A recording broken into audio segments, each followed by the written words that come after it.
ए कोई एक 3x3 size का मैट्रिक्स है जिसकी आइगन वैल्यू 1 -1 और 3 हैं। हमें यहाँ पर कुछ पॉलिनोमियल्स दे रखे हैं, जैसे ऑप्शन ए में ए स्क्वेयर प्लस ए, ऑप्शन बी में ए स्क्वेयर माइनस ए, ऑप्शन सी में ए स्क्वेयर प्लस 3a और ऑप्शन 4 में ए स्क्वेयर माइनस 3a। इनकी हमें ये बताना है कि जो पॉलिनोमियल हैं सिंगुलर हैं या नॉन सिंगुलर हैं। सिंगुलर और नॉन सिंगुलर हम बता सकते हैं with the help of eigen value. अगर किसी मैट्रिक्स के आइगन वैल्यू अगर ज़ीरो है तो वो सिंगुलर होता है, और कोई भी आइगन वैल्यू अगर नॉन ज़ीरो हैं, अगर सभी आइगन वैल्यू नॉन ज़ीरो हैं तो वो नॉन सिंगुलर होगा। तो यहाँ पर ए की आइगन वैल्यू हमें दे रखा था, इसमें हम कंसेप्ट यूज़ करेंगे। अगर लैम्डा आई आइगन वैल्यू है ए की, तो lambda I raise to the power के ये आइगन वैल्यू होगा ए की पावर के का। इस कंसेप्ट को यूज़ करके हमें पता चल जाएगा ए स्क्वेयर की जो आइगन वैल्यूज़ होंगी वो होगी 1, 1 और 9।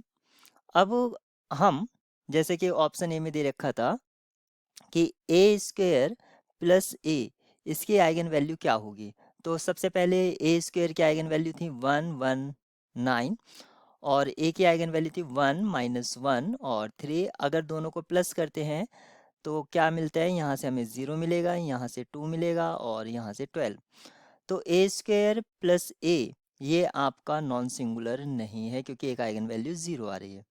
अब हम ए स्क्वेयर माइनस ए को फाइंड आउट करेंगे। ए स्क्वेयर की आइगन वैल्यू 1, 1, 9 और माइनस ए की जो आइगन वैल्यू है just take negative of it, तो -1, 1 और -3 ये आइगन वैल्यू है, तो एक आइगन वैल्यू 0 मिल जाएगी यहाँ पर, और ये 2 और 6। तो ए स्क्वेयर माइनस ए भी आपका नॉन सिंगुलर नहीं है। आप चेक करेंगे ए स्क्वेयर प्लस 3a, इसको चेक करेंगे।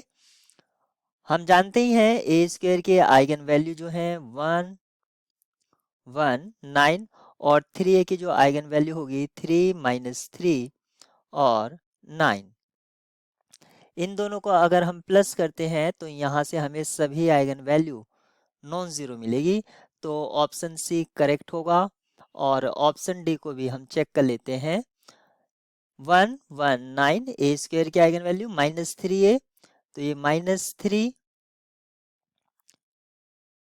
और ये 3 और -9। तो आप देख सकते हैं एक आइगन वैल्यू 0 है, तो ऑप्शन डी भी आपका रॉन्ग हो जाता है। करेक्ट ऑप्शन यहाँ पर सी होगा।